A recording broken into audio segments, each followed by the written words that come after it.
Muy buenas tardes, ingeniero. Actualmente voy a hacer la presentación del grupo número 3 del proyecto de mejoramiento de la vía del Parque Podocarpus al refugio de Cajanú. En esa parte el proyecto lo hemos desglosado en tres, cuáles son los antecedentes, el tránsito y también el análisis de alternativas y los planos. En este caso voy a iniciar hablando sobre el objetivo principal, el cual habla que se trabajará en el diseño de una ruta para que cumpla con todos los requisitos técnicos necesarios. Asimismo, se analizará la viabilidad del proyecto en términos de economía y turismo y medio ambiente. La ruta que se propone rediseñar abarca unos 8,5 kilómetros en su extensión total y va desde la entrada al Parque Nacional Podocarpus hasta el refugio situado en Cajanó. Esta misma vía se encuentra dentro de la zona protegida. Ahora también voy a hablar sobre la justificación del proyecto. La construcción de esta carretera se hace por medio del docente Yasmani García, el cual es el docente de la materia de construcción de carreteras 1, materia dictada dentro de la carrera de Ingeniería Civil en quinto semestre de la Universidad Técnica Particular de Loja, durante el periodo octubre y febrero, el cual está impartido entre los años del 2023 y el 2024. También se justifica por la contratación del Ministerio del Ambiente debido al comercio de productos a la industria turística y también con la potencialidad de que esta carretera alternativa contribuya a reducir la saturación de tráfico presente en la carretera ya existente. Ahora voy a hablar también sobre la descripción del proyecto, el cual habla primeramente como una descripción general en sí, que es un área protegida del Parque Nacional Podocarpus y esta está ubicada entre dos provincias. La provincia de Zamora Chinchipe, en la cual la extensión del parque ubica 70%, y la otra que es la provincia de Loja, el parque ocupa el 30% de su totalidad y hablamos de que tiene 146.280 hectáreas. Hablando sobre la geografía del parque, podemos decir que se ubica en cierta parte de la cordillera oriental del sur del Ecuador y también se trata de una cordillera antigua ya que está asentada desde los comienzos del territorio que fue registrado. También decimos que cuenta con poca actividad volcánica y sin la presencia de picos elevados como los que son tan comunes en el norte del país. También podemos decir que es una zona de confluencia de vegetación seca de la costa y por la humedad de los altos de los Andes y también de la Amazonía, por lo que decimos que este junte de sitios o de factores puede generar una biodiversidad única en este lugar. Hablamos también sobre los aspectos culturales en la zona, los cuales podemos decir que hace algunos tiempos, hace algún tiempo, antiguamente en la olla de Loja y en sus alrededores, estuvo habitada por indígenas cuxibambas y chucos, los cuales dejaron algunas tradiciones a los cuales personas que viven ahí mismo. Estos territorios estaban delimitados entre ellos mismos dentro de esta región, pero tras la conquista española empezaron a llegar los primeros exploradores europeos, lo que llegó al descubrimiento y por su consecuencia la explotación de los recursos naturales presentes en este sitio. También podemos hablar sobre la topografía de esta zona, la cual se caracteriza por tener una topografía donde sobresalen sobre todo los valles y las laderas escarpadas, como también montañas y colinas. Y otra característica sobre la topografía es que presenta con algunas lagunas que son bastante numerosas y son la mayoría de origen glaciar. Hablando también sobre actividades que se pueden realizar dentro del área del proyecto, tenemos que pueden generar fotografía, caminatas, excursión, paseo en bicicleta o paseo a caballo. Estas son actividades las cuales no comprometen la seguridad del parque y al mismo tiempo no contaminan ni son verdes.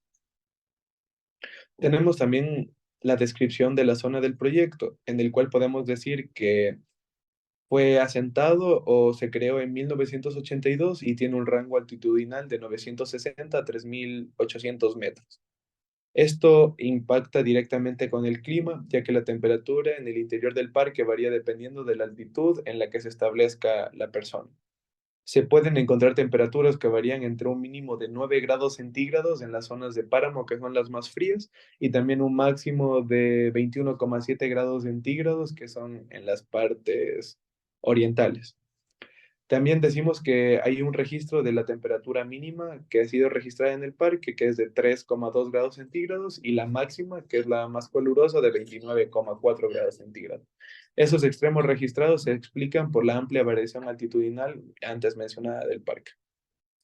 Dentro del apartado de fauna, podemos decir que cuenta con una gran cantidad de jaguares, los cuales viven en esta región y distribuidos por a lo largo del continente americano. Tenemos también especies como el venado de cola blanca y también como la mayoría de aves que se pueden encontrar aquí. Estas pueden ser pavas de monte, gallos de la peña, colibríes, tucanes y varias especies que son las que más predominan. Y por parte de la fauna, de la flora, podemos decir que albergan alrededor de 3.000 especies, los cuales cuentan entre plantas vasculares como árboles, y también lo que más predomina son las orquídeas.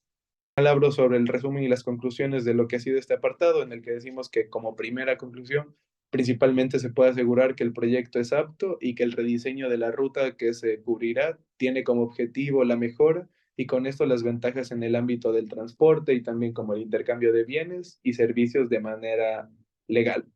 También como segunda conclusión tenemos que se pretende minimizar el impacto ambiental en el momento en el que se vaya a rediseñar y mejorar la vía de acceso, la cual ya estaba previamente asentada ahí.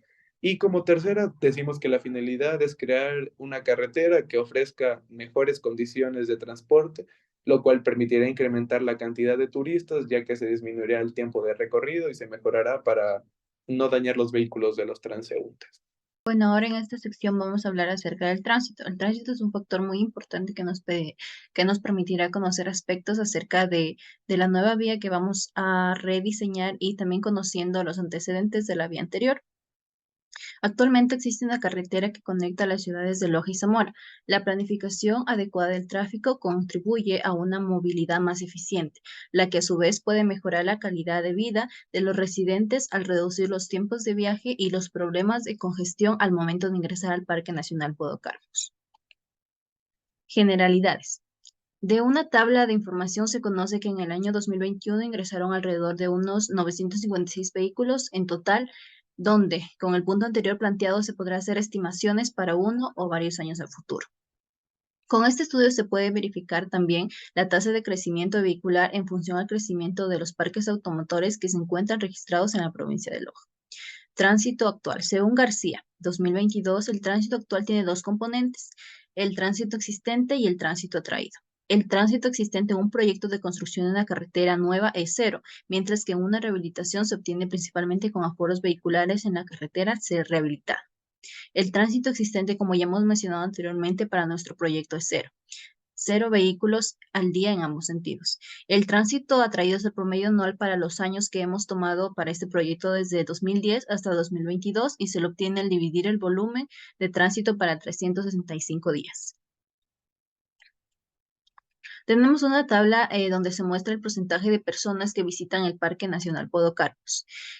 Por la entrada de Loja tenemos un porcentaje de 49,4% y por la entrada de Zamora Chinchipe un 50,60%. Para este proyecto, nuestro punto de interés es de la ciudad de Loja, de las personas que ingresan por el parque, perdón, por la ciudad de Loja, el Parque Nacional Podocarpus, y estas llevan un valor de 49,4%.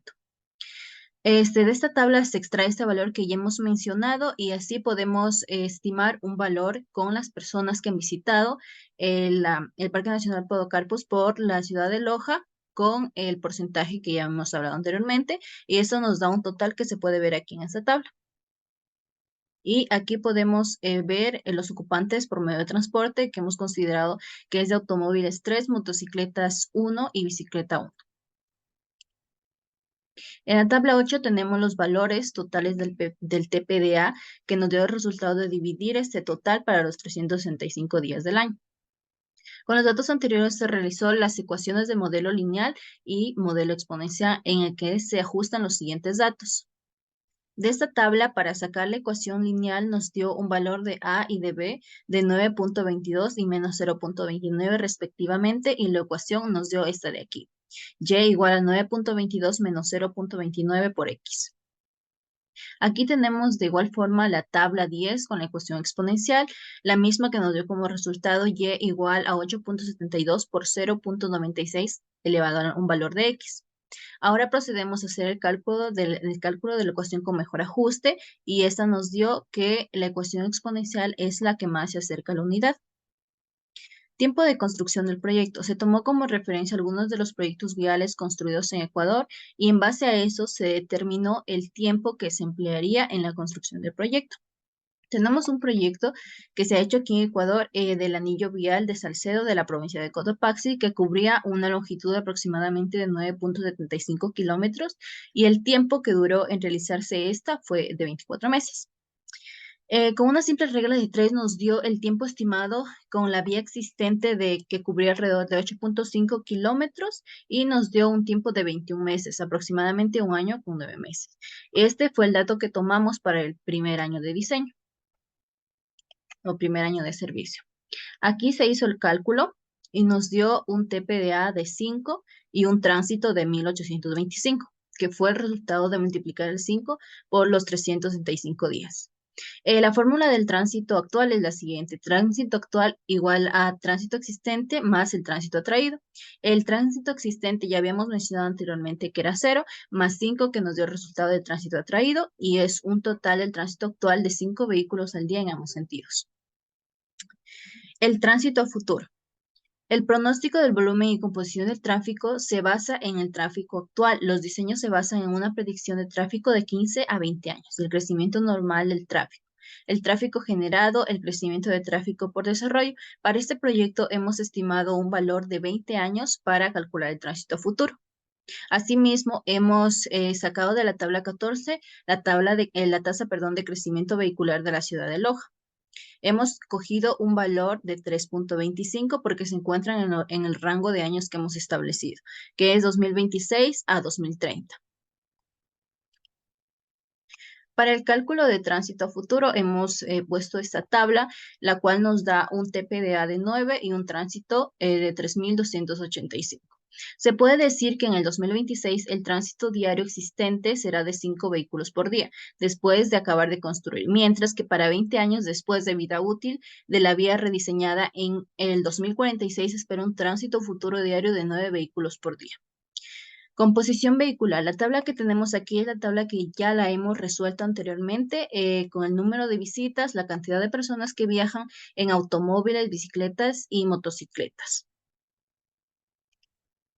Vehículo de diseño. Según García 2022, las características físicas y proporciones de vehículo son los elementos más importantes para el diseño geométrico de la carretera. Por tanto, los estudios de tráfico permitirán la selección de vehículos representativos para el diseño de carreteras.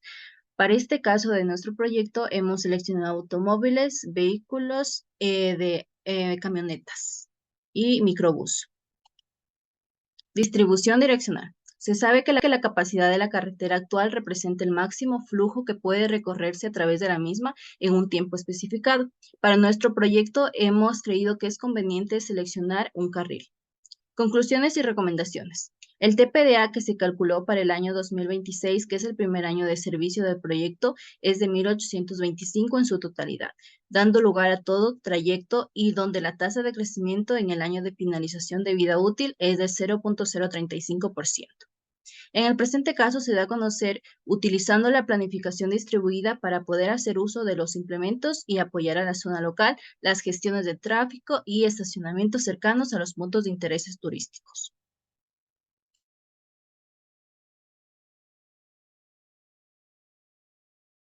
Continuando con la explicación, vamos a hablar sobre los análisis de alternativas que tenemos. Pásale, por favor. En el siguiente capítulo se emplearán algunos de los métodos conocidos para realizar el análisis de las diversas alternativas con el fin de evaluar las posibles rutas del proyecto que hemos decidido rediseñar. Existen diversos procedimientos para evaluar las alternativas que abordaremos: el método de Bruce, el método de pesos absolutos y el método de pesos relativos. A continuación seguiremos hablando sobre los parámetros de diseño, que es la clasificación de la carretera de acuerdo con la función que cumplen y que se han clasificado el diseño de la vía como carreteras de red terciaria o local, ya que está ubicada en un área rural y proporcionada acceso a comunidades cercanas, que ese tipo de carreteras son esenciales para la unión local. La longitud del diseño, que es la longitud del proyecto que se requiere rediseñar determinado en primera instancia, la existencia total de la carretera que cubre un aproximado de 8.5 kilómetros y de longitud, que se proporcionó también un margen de 8 a 12 kilómetros. La velocidad de diseño, que en este caso decidimos la velocidad de diseño como una máxima velocidad, la cual puede ser mantenida con seguridad sin riesgo a generar un siniestro de tránsito. En el presente proyecto se determina una velocidad de diseño de 35 kilómetros por hora para una distancia de 12.484 metros. También podemos decir que los carriles, en la estimación del número de carriles se debe tener la vía que se decidió crear un solo con la finalidad, de que funcione para el ingreso y retorno de los vehículos que existen en la zona. Estas indicaciones provenientes del TPDA que se analizó definiendo un bajo flujo de tránsito en la vía de ingreso al Parque Podocarpus al refugio de Cajanón. El tipo de terreno que definimos en este proyecto es de terreno montañoso con irregularidades y pendientes de entradas y subidas por lo que es una montaña. Además, dentro de este parámetro del suelo semiduro, podemos ver una tabla que nos rige a lo que antes mencionado, que el tipo de vía de un solo carril, la topografía es la montañosa, la velocidad de diseño que fue de 35 kilómetros, un tránsito de 1.000 a 8.000, una pendiente máxima de un 11% y una mínima de 10%. También tenemos las descripciones de las alternativas, que en este proyecto se hubieron 3 rutas de diseño que se pudo establecer, donde la ruta número 2 fue la ruta que se pudo obtener con un mejor puntaje, dando un valor de 12.484 kilómetros con una pendiente máxima de 10. No obstante, también no podemos despreciar la ruta 1 y ruta 3. No obstante, tenemos los análisis comparativos, que tenemos el método de Bruce, que este método considera factores por las pendientes más condiciones geológicas, la construcción de obras adicionales, las condiciones hidrológicas, del costo inicial de la construcción por etapas en el plazo de construcción, la indemnización y el tipo de suelo. También tenemos un coeficiente de tracción de K de pavimento asfáltico, que es el número 35, que se utilizará para realizar los cálculos de las 3 alternativas de los pavimentos. Como podemos ver, tenemos las diferentes alternativas con su longitud, el sentido de ida y el sentido de vuelta, dando obstante a la ruta número 2 como la mejor ruta en este caso. También tenemos hablando de los análisis comparativos, acerca de los pesos relativos y pesos absolutos, que en este caso los pesos absolutos es el método más sencillo para el cálculo, ya que se determina con valores de 1, 2 y 3, secuencialmente dando el número 1 como el aspecto más económico, más cómodo o seguro y la valoración. Y para los métodos de pesos relativos es algo similar, dando una valorización de 1 al aspecto más económico, cómodo y seguro, y dando con una regla de 3 a los valores que se acentúan a las próximas rutas. También tenemos los análisis comparativos acerca de las tablas de los pesos absolutos y pesos relativos, que para los pesos absolutos tenemos un valor de 12 a la ruta número 2, que es la mejor ruta que se pudo establecer, y para los pesos relativos un valor de 11.2 a la ruta número 2, que obstante no quiero despreciar a la ruta número 1 y a la ruta número 3.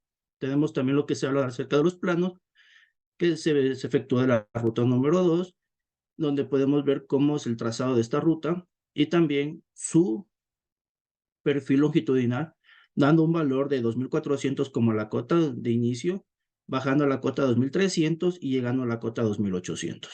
Por último, tenemos los resúmenes y conclusiones, que según el criterio de los autores de este proyecto, que concluye que la ruta número 2 es la mejor opción por tema de longitud del tramo, siendo la más corta. También la ruta seleccionada poseía una menor pendiente, que era del 10%. Cabe recalcar que se utilizó los 3 métodos para el estudio de análisis y la comparación de las alternativas del proyecto. Estos fueron el método de Bruce, pesos absolutos y y método de pesos relativos, dando con la finalidad de comparar y analizar valores y generalidades físicas de cada una de las rutas. Muchas gracias.